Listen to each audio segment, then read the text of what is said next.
जय श्री कृष्णा। राधे राधे। गणेश जी की कहानी। एक बुढ़िया माई थी। वह बहुत ही गरीब थी और दृष्टिहीन भी थी। उसके एक बेटा और बहू थे। वह बुढ़िया सदैव गणेश जी की पूजा किया करती थी।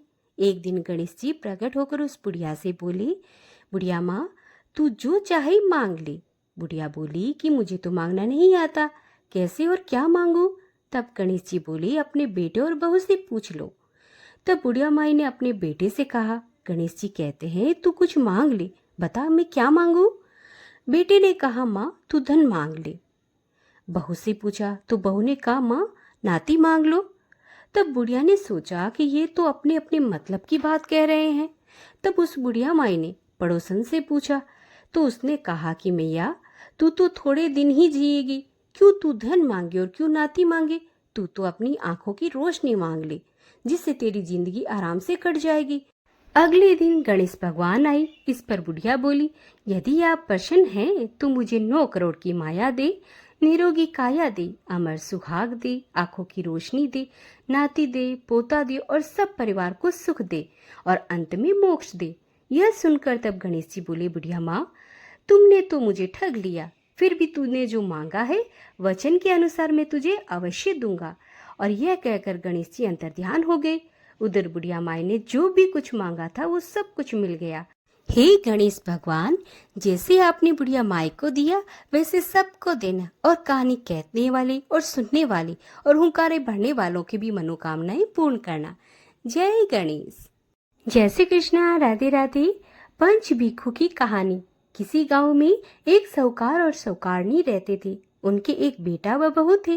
बहू कार्तिक माह में नित्य ही प्रातः उठकर नदी में स्नान करने के लिए जाया करती थी। उसका नियम था, वो कार्तिक में राय दामोदर जी के भगवान के दर्शन से पहले वह किसी भी पराई पुरुष का मुंह नहीं देखती थी। उसी गांव में एक राजकुमार भी सुबह जल्दी सवेरे नदी में स्नान के लिए जाता था। एक दिन उसे लगा कि कोई मुझसे पहले जल्दी उठकर नहा लेता है। कार्तिक माह के 5 ही दिन बचे थे कि एक दिन साहूकार की पुत्र वधू तो स्नान करके वापस आ रही थी, और उसी समय राजकुमार स्नान के लिए आया तो जल्दी जल्दी से साहूकार के पुत्र वधू के पांव की एक मोचड़ी वहीं छूट गई। राजकुमार ने उस मोचड़ी को उठा ली और सोचने लगा कि जिस स्त्री की ये मोचड़ी इतनी सुंदर है तो वह कितनी सुंदर होगी। उसने पूरे गांव में घोषणा करवा दी कि जिसकी ये मोचड़ी है वह 5 रात मेरे पास आएगी। साहूकार की पुत्रवधू ने कहलवा दिया कि मोचड़ी मेरी है, लेकिन मैं 5 रात नहीं आऊंगी, मैं सुबह ब्रह्म मुहूर्त में आऊंगी, और किसी को साख भरने के लिए भी वहां पर बैठा देना। राजकुमार ने एक बोलने वाले तोते को पिंजरे में बंद कर नदी के किनारे पेड़ पर टांग दिया। साहूकार की पुत्रवधू सुबह के समय में आई, पहली पेड़ी पर पैर रखा और बोली, हे कार्तिक के ठाकुर राय दामोदर जी, पांचों पांडव, छठे नारायण, भीखम राजा, उस पापी को नींद आ जाए। राजे के बेटे को नींद आ गई। पुत्र वधु कार्तिक स्नान कर जाने लगी तो तोते से बोली, सुआ सुआ, तेरे गल डालूंगी मोतिया हार, मैं प्रतिवर्ता नार, मेरे सत की लाज राखियो, भरियो मेरी साख। सुए ने कहा, ठीक है, मैं तेरी साख भरूंगा। तो वह ऐसा कहकर चली गई। राजकुमार उठा और सुए से पूछा, सुआ सुआ वह आई, वो कैसी थी। सुआ बोला, आभा की सी बिजली, होली की सी झल, रूप की सी कामनी, गुलाब का सा रंग। अगले दिन राजकुमार अंगुली चीरकर लेट गया, सारी रात दर्द में तड़पता रहा। साहूकार की पुत्रवधू दूसरे दिन सुबह के समय आई, पहली पेड़ी पर पैर रखा और बोली, हे कार्तिक के ठाकुर दामोदर, पांचों पांडव, छठे नारायण, भीखम राजा, उस पापी को नींद आ जाए। राजकुमार को नींद आ गई। सुबह राजकुमार ने उस तोते से पूछा कि वह आई थी क्या, तो तोते ने सारी बात बतला दी कि हाँ आई थी। अब राजकुमार ने तीसरी रात को वह आंखों में मिर्ची डालकर बैठ गया, सारी रात दर्द में तड़पता रहा। साहूकार की पुत्रवधू फिर आई और प्रार्थना करने लगी कि हे कार्तिक के ठाकुर राय दामोदर जी, पांचों पांडव, छठे नारायण, भीखम राजा, उस पापी को नींद आ जाए। राजा के बेटे को नींद आ गई। राजकुमार सुबह उठा और तोते से पूछा कि क्या वो आई थी। तोते ने सारी बात बतला दी कि हाँ आई थी। अब राजकुमार ने सोचा कि आज रात में मैं ठंड में बैठा रहूंगा। राजकुमार सारी रात ठंड में तपता रहा, कांपता रहा, और सुबह ब्रह्म मुहूर्त में उसे नींद आ गई। साहूकार के पुत्र वह चौथे दिन सुबह आई और पहली पेड़ी पर पैर रखा और बोली कि हे कार्तिक के ठाकुर राय दामोदर जी, पांचों पांडव छठे नारायण भीखम राजा उस पापी को नींद आ जाए। राजकुमार को नींद आ गई। सुबह राजकुमार ने तोते से वही पूछा तो तोते ने भी साख भर दी और बोला कि हाँ वो आई थी। अब चारों रात तो निकल गई। राजकुमार ने सोचा आज तो आखिरी रात है, आज तो मैं मेरी अंगुली जला लूंगा, जलन से मुझे नींद नहीं आएगी। सारी रात जलन से तड़पता रहा। भगवान की कृपा से राजकुमार को सुबह आंख लग गई। साहूकार के पुत्र वधु पांचवें दिन सुबह आई और पहली पेड़ी पर पैर रखा और बोली, हे कार्तिक के ठाकुर राय दामोदर जी, भगवान आपने मेरी इतने दिन लाज रखी है, आज भी रखना। उस पापी को नींद आ जाए। राजकुमार को नींद आ गई। साहूकार के पुत्रवधु ने तोते से कहा कि हे सुआ, उस पापी से कह देना मेरी मोचड़ी घर पहुंचा दे। राजकुमार हड़बड़ा कर उठा। राजकुमार ने तोते से फिर पूछा कि वह क्या आई थी। तोते ने सारी बात बतला दी और उसने अपनी मोचड़ी मंगवाई है यह भी कह दिया। राजकुमार को पतिव्रता स्त्री के सत को भंग करने का विचार करने से उसके कारण उसको कोढ़ हो गया। राजा जी ने राजकुमार का बहुत से वेदों से इलाज करवाया, परंतु कोई भी दवा का असर नहीं हुआ। राजा जी ने आचार्यों को बुलाया और पूछा कि तब आचार्यों ने बतलाया कि राजकुमार को प्रतिवर्ता स्त्री का सत भंग करने का प्रयास किया था, उसी के पाप के फलस्वरूप इसका अंग अंग जल रहा है। तब राजा साहूकार की पुत्रवधु को अपनी बेटी बनाया तथा उसके कार्तिक स्नान का पुण्य राजा ने लड़के को दिया। उस पुण्य के प्रभाव से राजकुमार स्वस्थ हो गया और उसने अपने जो कर्म किए थे उसके लिए क्षमा याचना की। राजा जी और राजकुमार ने सारी नगरी में कहलवा दिया कि सब कोई कार्तिक स्नान करे व स्त्रियों का सम्मान करे। हे पंच भिखु भगवान, कार्तिक मास में जैसे साहूकार की पुत्रवधु की लाज रखी वैसे सबकी रखना। जय बोलो पंच भिखु भगवान की जय। जय श्री कृष्णा। राधे राधे। गंगा और जमुना की कहानी। प्राचीन समय में एक गांव था जिसमें दो बहनें रहा करती थी। एक बहन का नाम गंगा था तो दूसरी बहन का नाम जमुना। एक बार दोनों बहनें एक साहूकार के खेत में से जा रही थी तो जमुना ने तेरे दाने जौ के तोड़ लिए, जिसे देख गंगा बोली कि तुझे तो ग्रहण लग गया, तूने यहाँ पर चोरी कर ली है। इस पर जमुना बोली कि अब मेरा ग्रहण कैसे घुलेगा। गंगा ने कहा कि तुझे 12 साल तक साहूकार के यहाँ नौकरी करनी पड़ेगी, तभी तेरा पाप धुल जाएगा और ग्रहण से मुक्ति मिलेगी। जमुना साहूकार के यहाँ नौकरी के लिए जाती है और अपने लिए काम मांगती है। साहूकार उसे काम पर रख लेता है, लेकिन काम करने से पहले जमुना उसे कह देती है कि मैं सारा काम करूंगी लेकिन 4 काम नहीं करूंगी। जूठे बर्तन नहीं मांजूंगी, झाड़ू नहीं लगाऊंगी, बिस्तर नहीं बिछाऊंगी और दिया नहीं जलाऊंगी। 12 साल के बाद कुंभ का मेला लगा तो साहूकार ने भी कुंभ नहाने के लिए जाने लगी। जमुना ने उसे जाते देख कहा कि कुंभ के मेले में मेरी बहन गंगा मिलेगी तो उसे ये सोने का टक्का दे देना और उससे वे अपने हाथ में सुंदर चूड़ियां पहन लेगी। साहूकार ने कुंभ के मेले में गंगा को वह सोने का टक्का दे दिया। गंगा ने उसे वह टक्का लेते हुए कहा कि मेरी बहन को कहना कि उसके 12 वर्ष पूरे हो गए, अब वह वापस आ जाए।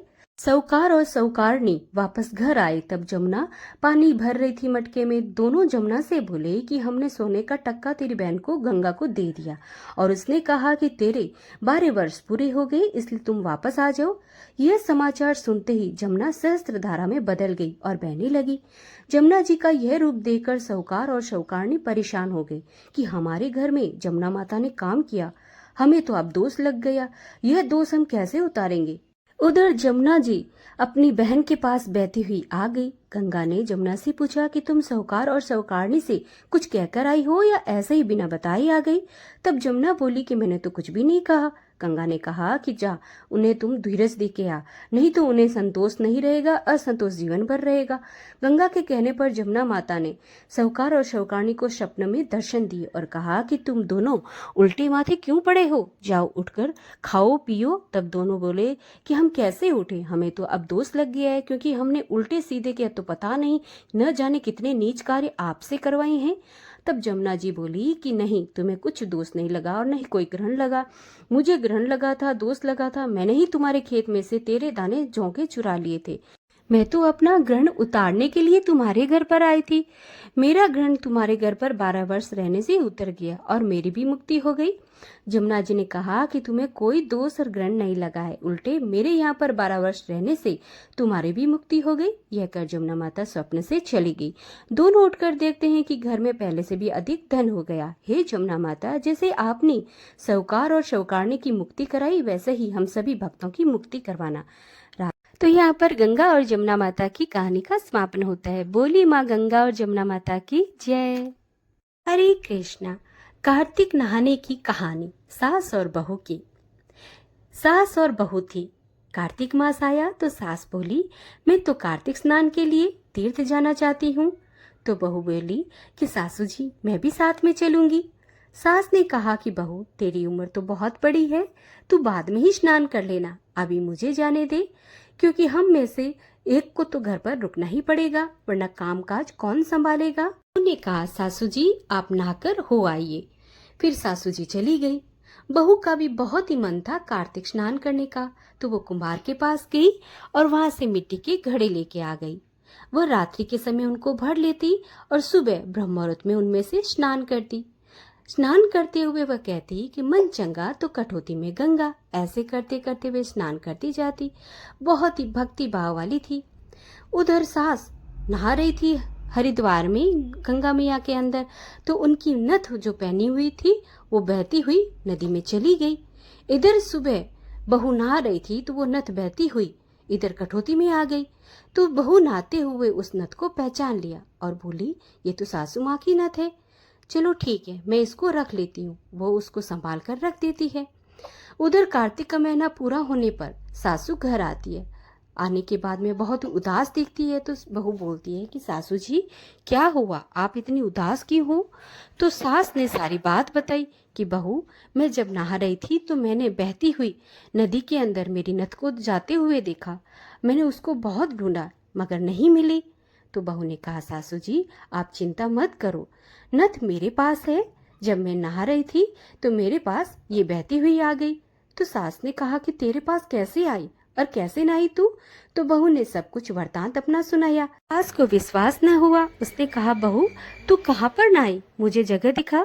तो बहू ने सास को लेके जाकर वहां जगह दिखाई जहाँ पर वो स्नान करती थी।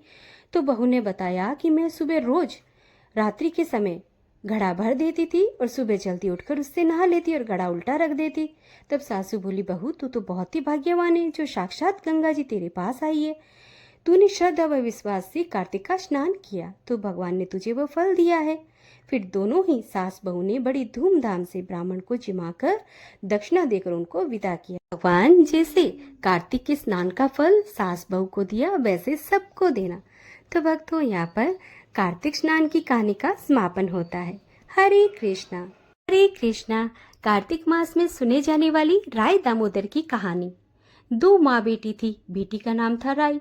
वह बहुत ही सुंदर व सुशील थी। भगवान कृष्ण की पक्की भक्त थी। एक बार भगवान कृष्ण उसकी परीक्षा लेने हेतु डांसरिया बेचने वाले बनकर आए और आवाज देने लगे। आवाज सुनकर राई अपनी माँ से बोली मुझे भी डांसरिया चाहिए। माँ ने कहा कि मैं पैसे कहाँ से लाऊं, बाजरी पड़ी है वही ले जा। बाजरी लेके उसने भगवान को दी तो भगवान ने फूंक मारी, उसमें से कचरा निकलकर राय की आंख में चला गया। वह जोर जोर से रोने लगी। भगवान वहां से अंतर्ध्यान हो गए, वेद का रूप धारण कर वहां आ गए और आवाज देने लगे।